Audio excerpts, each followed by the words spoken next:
Boys, we're so back. The UFC is back this Saturday. UFC Fight Night, Dern versus Ribas, number 2. And although, yes, this is a garbage main event, I'm just excited that we finally have some UFC back in the rotation because it was heavily missed. With that being said, we're going to run through the prelims, go all the way to that main event, giving you guys my rare prediction on who I think is going to win and how. Like normal, let's start off lightweight division. Nurullo Aliev taking on Yanal Ashmouz. Now, Aliev, he's a different timeline Khabib. Let's be realistic. He has that forward style pressure like Khabib, good wrestling, good chain wrestling, good output, a very dominant wrestler who's been competing practically his whole life. And like I said, he's just a different timeline Khabib. He looks exactly like him, just from a different timeline. And he mixes in strikes very well. He mixes in his striking to hide his takedowns. He has decent striking, but nothing special. But in everything he does, whether it's striking, going for takedowns, he honestly just looks very, very slow. I don't know how far he'll make it, but he also this dude isn't afraid to fight a little bit dirty either, because he low-key bit the shit out of that Rafael Alvarez guy. I'm not gonna lie. Yanal, on the other hand, he's well-rounded with a good fight IQ, and he's good at adjusting mid-fight. That's probably, if I had to say his best thing about his game, is he's very good at adjusting mid-fight. He uses his wrestling only if he has to be honest, and if he's not having success on the feet. And he's not that great anywhere, but he's well-rounded. He's strong for lightweight. He has a good chin. He can mix things up. I don't see a path for victory for Yanal other than a lucky punch, to be honest. With that being said, I think the forward pressure will be the key to victory for Aliev, and I don't see him finishing Yanal, but I do think this is gonna be like a statement type of win for Aliev. I'm gonna say 30-27. I don't see Yanal having much success in this fight. Let's keep moving down. Women's strawweight division. Fatima Kline taking on Viktoriia Dudako. Now, Kline, a very heavy pressure grappler with a very dangerous ground game, has a very calm, loose striking style with a good measured right hand. She also has a very busy ground game with some good ground and pound work, some dangerous submission threats here and there. Her ground game is definitely, I would say, probably her best attribute in her game. With that being said, she's very measured. She has good fight IQ on the ground and won't just go for submission over position. Dudako, on the other hand, probably she can be one of the more exciting women's fighter who isn't afraid to brawl, but will also mix things in here with her grappling. She has a very good blast double and good takedown defense, and with her takedown defense, she's not afraid to make her opponents pay for, a missed shot here and there. But in her last fight, it has been shown that, a heavy pace grappling game plan can be a little bit too much for her. And that's where I think Kline is going to have the success here. I think her heavy pressure game is just going to be a little bit too much for Viktoriia Dudako. I do see Dudako winning the first round, maybe an argument for the second round, but I think Kline wins this one. I'm going to say it's either going to be a 29-28, Viktoriia winning the first round, or a split 29-28 decision win, having the second round going either way. But I got Kline here, decision win. Let's keep moving down. Light heavyweight division, Magomed Gadzhiyasulov, I don't know how the hell you say that shit, taking on Bruno Lopes. Now, Magomed, well-rounded with a decent striking and decent wrestling. It's nothing special. He has a good striking IQ, and he's not just out here headhunting like a lot of these dudes. I noticed in his last few fights that this dude went to the body majority, especially in the beginning. Pretty much nothing but body shots just to open up those head strikes. So he has good fight IQ that way. But at times he can be a little bit of a slow starter. Where Bruno Lopes, he's a pressure heavy striker who's consistently trying to move forward. He has some good volume, nice combos.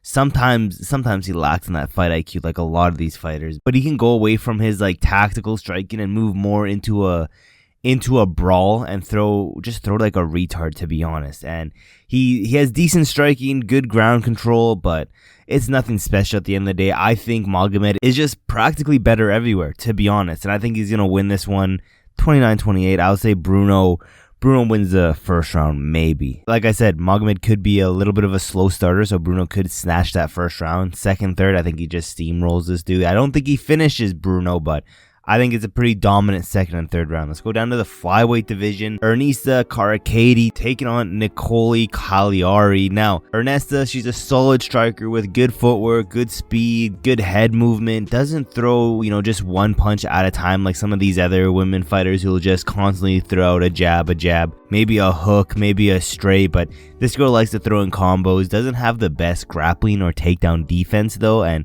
at times, she can get a little bit lost on the ground and not knowing how to get up after being taken down. Nicole, on the other hand, an active grappler who will use her striking to back you up to the fence and find a takedown. Has a dangerous clinch game where she'll mix in some knees, some elbows, some body works and attempts to get you to the ground. However, her takedown offense, it isn't that great, to be honest. Like, this girl is really, she tries to get you to the ground as much as she can. She does all the right things, but she just can't complete that takedown. But if it does get to the ground, she has a good active ground game, and there are times where she's consistently looking to advance the position but lack the fight IQ, where she'll lose a position just being too aggressive. But there's also a point where she'll just lay and prey on you. So it's like a 50-50 which game plan she uses. So that being said, I think Ernesta can stay on the feet. I don't think Nicole, maybe she'll get her down once or twice. I think she'll get back up. I think she'll be way better on the feet. I think her footwork will be better, her speed will be better, her head movement will be better. And yeah, I think Nicole, a lot of this time might be spent on the cage rather than the ground. And I think I'm gonna have to go with Ernesta, to be honest. But I could see Nicole getting it done as well. But I'm going Ernesta 29-28. I don't know. Let's go down. Preston Parson taking on Andreas Gustafsson. Preston, he's a tricky grappler who has a BJJ black belt who has some very dangerous and effective submissions. He'll move forward trying to get a takedown, but if he can't get a takedown, he doesn't have the fight IQ to continue on effectively. He's not someone like a Yanal who will be able to adjust mid-round. And because of that, he's majority a sub or bust type of fighter, where Andreas, a good grappling with solid wrestling, has some really good power in his strikes and will be constantly using his pressure to back you up against the cage, either looking for some takedowns, grab you in a clinch with some nasty elbows. This dude's constantly looking for the finish, and because of that, I don't see Preston catching Andreas in a submission. I think Andreas is gonna knock that dude out, to be honest. I'm saying halfway through round number 1, KO win after Preston has not that much success trying to get it to the ground. Let's go down to the lightweight division now. Thiago Moises taking on Trey Ogden. Moises at this point a vet in the UFC. He's a well-rounded fighter who is primarily a very good grappler who is consistently calm. Watch this dude fight. This dude might be one of the most calm fighters in the octagon. And once he gets to the ground, he's looking for a submission. He's looking to advance the position, but he doesn't have the greatest takedown defense in the world. Where Trey Ogden, a very athletic, a very good grappler with okay striking and power, and he either takes you down or he can knock you down. But once it does get to the ground, he has some good ground and pound work, and he has some dangerous submissions. I think this is a very, very even fight. With that being said, I think, Thiago Moises being a vet, I think all the experience is going to come into hand in this fight because it is so close. I'm going Thiago Moises 29-28 decision. A very, very close fight. Let's go down to middleweight now. Middleweight, Marco Tulio taking on Ihor Potieria. Now, Marco, he's a good striker with nice diversity and power with okay volume. He has an okay grappling with him as well, with some good ground and pound or submission threats, whatever he chooses to do. Where Ihor, on the other hand, he's good. He has this very relaxed striking style with good accuracy, good power. He does rely on his chin a little bit too much for my liking, but against Marco, I don't think it's going to be that significant because Ihor, he loves to leave his hands way, way down and have his chin just begging to be hit.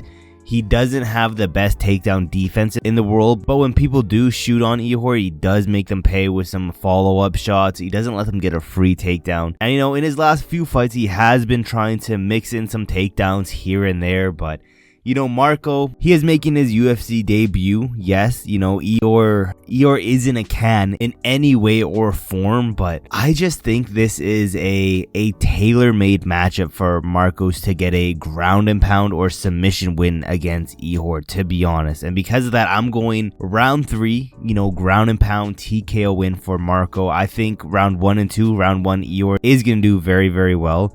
Round 2, we're going to see Marco get to the ground a little bit easier. Round 3, he finishes the deal. Let's go down to flyweight. Jose Johnson taking on Felipe Bunez. Now, Jose Johnson, a solid Muay Thai striker with a crazy reach for flyweight. He might have the biggest reach in flyweight. I'm not too sure about that, but this dude's reach is insane. He has good, fast, dynamic, diverse strikes, and he will be mixing things up. He's not just headhunting, and he's not afraid to throw some knees and elbows in the clinch. His takedown defense is definitely the worst part about his game.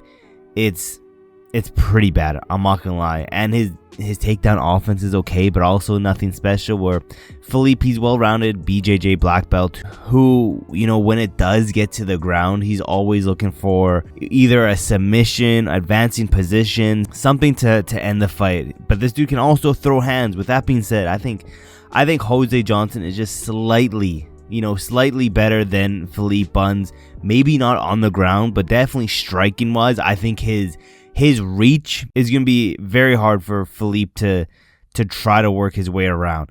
Because of that, the reach advantage is going to be way too much. Give me Jose Johnson, 29-28 decision. Let's go into this main card now. Welterweight division. Punahele Soriano taking on Uroš Medić. Now, Soriano, he has some solid, powerful striking. He also has the ability to pretty much KO anyone in this division, I'm not going to lie. He also has a solid wrestling background, but ever since he started, knocking dudes out, he's turned into a KO guy. And, after realizing he has the power to knock people out, he's pretty much abandoned his wrestling game to some extent. And it's weird because he doesn't have the greatest takedown defense in the world, but he's semi-well-rounded, where Uroš Medić, he's very good, clean, technical striker who has a 100% finish rate in all of his wins, has some really good power, some good speed, good fight IQ when it comes to finishing fights specifically, and decent takedown defense. Because of all that, like I said, I feel like this is a tailor-made matchup for Usyk. I think he's knocking out Punahele in the second round. With that being said, we only got a few more fights to go into. We have the featherweight division now. Christian Rodriguez taking on Austin Bashi. Now, Rodriguez, a good striker, good speed, good footwork, has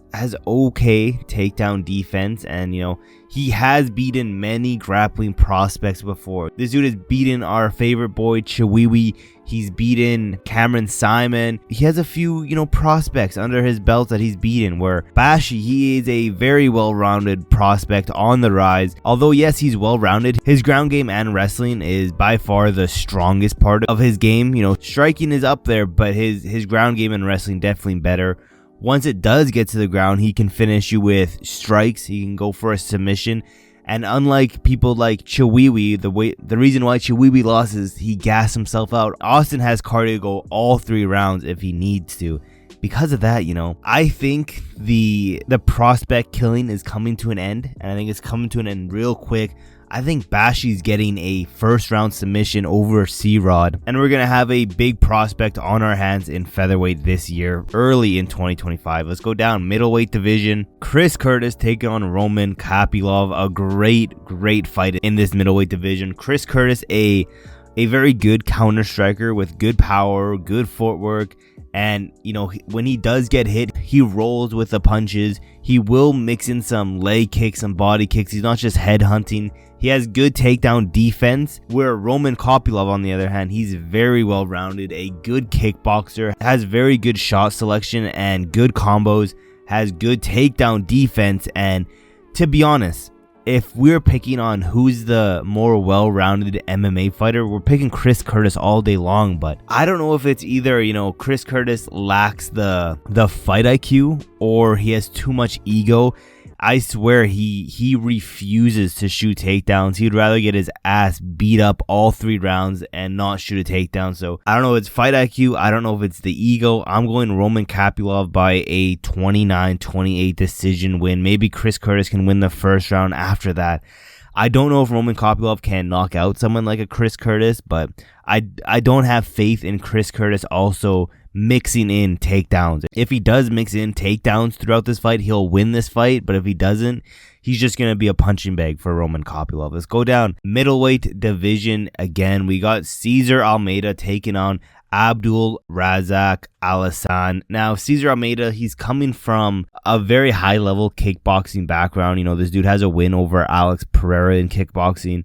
He has clean striking, good power, good timing, footwork, and combos. And unfortunately, you know, unless there's a cage on his back, this dude can't defend a takedown for his life. If he's up against the cage, he has a chance, but if it's in the middle of the octagon, good luck. You're taking this dude down with ease. Where Alhassan, he's a very powerful striker. You know, sometimes has some questionable IQ. You know, I swear all he does is headhunt, which is not good, especially when you're going against someone like a Cesar Almeida. Also, you know, the questionable IQ is when, you know, he's really good at judo, but ever since he got a few knockouts, much like Punahele, he just abandoned that part of his game. You know, he became a KO guy.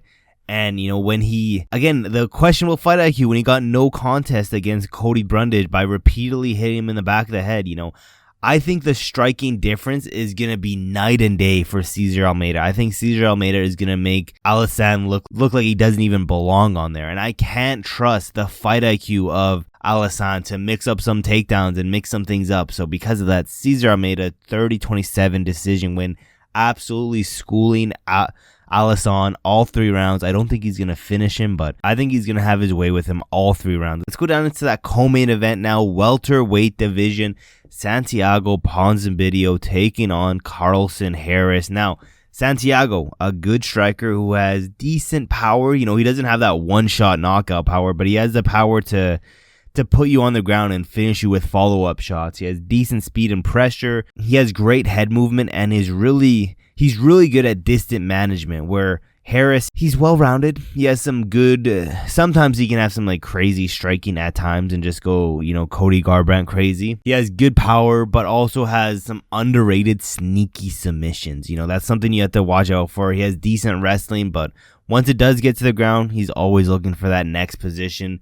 Again, I've been saying this pretty much every single card in 2024. It looks like we're continuing that in 2025. This is the Battle of the Unks, the solid Sunday barbecue fight against the 2 drunk uncles. Both these dudes are most likely fighting for their career in the UFC, but Ponzinibbio, he already has a job working the Spanish commentary for the UFC. So to be honest, I don't know how committed this dude is. What I could 100% see is, you know, maybe I could see Ponzinibbio gain the first round, staying on his feet, using his striking to win that round. Second round, I could see him getting taken down and, you know, him start questioning if he even wants to be here, stuff like that. Gets into a submission that's not that deep, but he's just, there's nothing to fight for. He knows that, you know, he's not going to be a welterweight champion. He knows he's probably not going to get to that top 15. I could see Harrison gain a submission win round 2. I'm going to say round 2, Darce choke submission win. Let's go down to this main event now. Women's strawweight division. Mackenzie Dern taking on Amanda Ribas. Now, this is a rematch. They first fought back in 2019, where Ribas pretty much won here pretty clearly. Now, Mackenzie Dern, a very high-level grappler, but has, you know, she's been training wrestling and striking, but it's definitely her weakest part of the game, and it hasn't really improved that much, to be honest. If I'm being honest, that shit is garbage, but she has that dog in her. She never gives up, you know, even though she'll be getting the dog shit kicked out of her, she'll still be moving forward. She won't give up. Amanda Ribas, on the other hand, very well-rounded, you know, used to be primarily a grappler, but now she's added some striking into her game and is very well-rounded now. Unlike Mackenzie Dern, she has very good striking defense and cardio to go all 5 rounds if she needs to. And, you know, other than, if I had to sum up this fight, to be honest, other than Mackenzie Dern being very, very slightly better at striking than what she was back in 2019, both these girls haven't changed at all. It's going to be the exact same fight as 2019. Decision win, Amanda Ribas. That is UFC Fight Night Dern versus Ribas 2. Let me know in the comments below what fight on here stands out the most. Which one are you most excited for? Do you disagree with any of my picks? And yeah, we're so back, and I'm so excited to finally have UFC back in this rotation. That being said, thank you guys for watching to the end of the video. There's really not that much else left to say, except for I will see you guys in my next video.